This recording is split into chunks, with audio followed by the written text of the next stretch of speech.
Exodus chapter 4. Moses answered, Behold, they will not believe me nor listen to my voice, for they will say, Yahweh has not appeared to you. Yahweh said to him, What is that in your hand? He said, A rod. He said, Throw it on the ground. He threw it on the ground, and it became a snake. And Moses ran away from it. Yahweh said to Moses, Stretch out your hand and take it by the tail.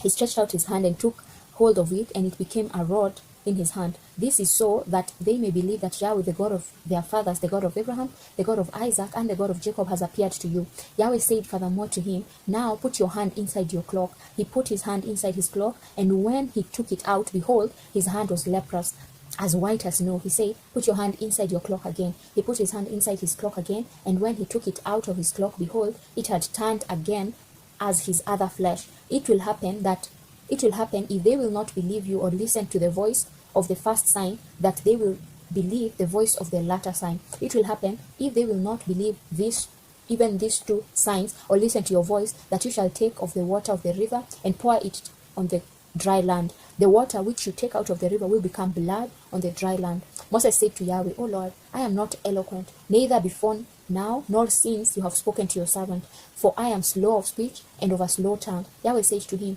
Who made man's mouth, or who makes one mute or deaf or seeing or blind? Isn't it I, Yahweh? Now therefore go, I will be with your mouth, and will teach you what you shall speak. Moses said, O Lord, please send someone else. Yahweh's anger burned against Moses, and he said, What about Aaron, your brother, the Levite? I know that he can speak well. Also, behold, he is coming out to meet you. When he sees you, he will be glad in his heart. You shall speak to him and put the words in his mouth. I will be with your mouth and with his mouth.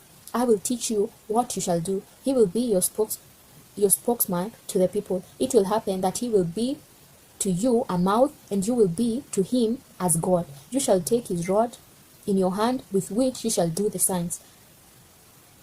Verse 17, you shall take this rod in your hand, with which you shall do the signs. Moses went and returned to Jethro, his father-in-law, and said to him, Please let me go and return to my brothers who are in Egypt, and see whether they are still alive. Jethro said to Moses, Go in peace. Yahweh said to Moses in Midian, Go, return into Egypt, for all the men who sought your life are dead. Moses took his wife and his sons and set them on a donkey and returned to the land of Egypt. Moses took God's rod in his hand. Yahweh said to Moses, When you go back into Egypt, see that you do before Pharaoh all the wonders which I have put in your hand, but I will harden his heart, and he will not let the people go. You shall tell Pharaoh, Yahweh says, Israel is my son, my firstborn, and I have said to you, Let my son go, that he may serve me, and you have refused to let him go. Behold, I will kill your firstborn son. On the way at a lodging place, Yahweh met Moses and wanted to kill him.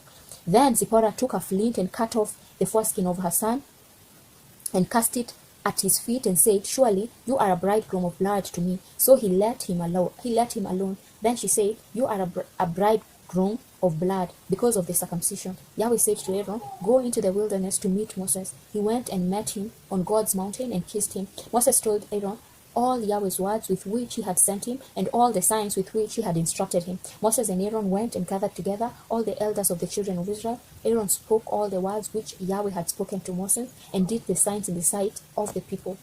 The people believed, and when they heard that Yahweh had visited the children of Israel, and that he had seen their affliction, then they bowed their heads and worshipped.